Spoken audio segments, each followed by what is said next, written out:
Everyone talks about their social battery running out. We've all seen the memes. But for someone living with depression, it's not just a battery dying, it's a total system failure. The excess noise, the lights, the laughter, it doesn't just tire me out. It triggers a physical pain I can't explain. Don't get me wrong, I love my friends.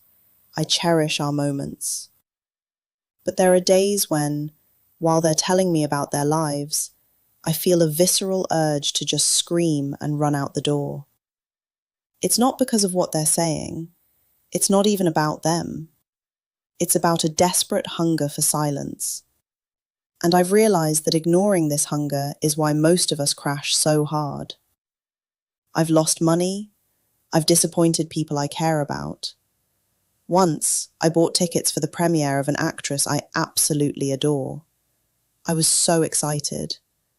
But when the day came, I couldn't move. My body felt dead. I didn't even cry. I just sat in a hollow, absolute silence. But the tears eventually came, and they revealed a cycle of guilt that I had to break to survive. When the world gets too loud, my mind starts to fry. I flee. I seek the silence because it's the only place I can dry my clothes after an internal storm. It's the calm the sea needs between the waves. But here's the truth no one tells you. Solitude is a medicine, but if you take too much, it becomes a poison. And I found the hard way where that line is. My therapist once told me I needed grounding. I used to think that meant being punished like a child, but she explained it's the opposite.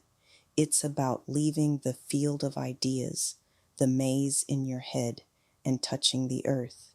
But grounding doesn't happen where you think it does. Sometimes it happens in the most unexpected, mundane places. There is no magic formula. Sometimes grounding is a conversation with the supermarket cashier. Sometimes it's your surf instructor. It's the realization that life is happening out there and you need to put your feet on the soil to belong to it. But how do you step out when your internal weather is stuck in a permanent winter? I've learned to stop fighting my winter. Isolation is as necessary for us as the cold months are for nature.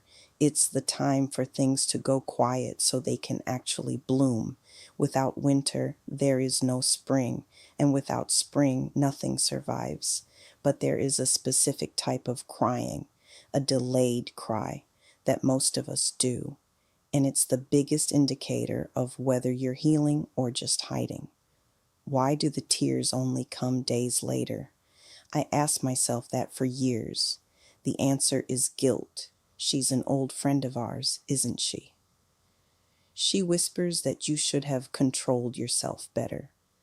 But I've learned to talk back to her. I told her that every time I forced myself to be normal for an event, the anxiety that followed was 10x worse than the shame of staying home. The truth is, we don't disappear from the world because we don't care. We disappear to survive.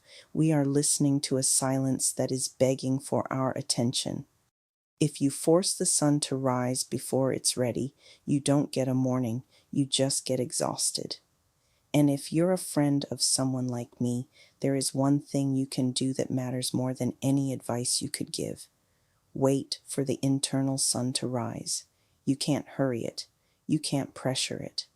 And for those of us in the dark, remember the core principle.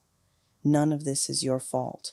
Not the canceled plans, not the fried brain, not the desert inside you. But the treatment, the grounding, the choice to try again tomorrow. That is your responsibility. Thank you for existing, and thank you for staying with me in the silence today. I'll see you in the next video.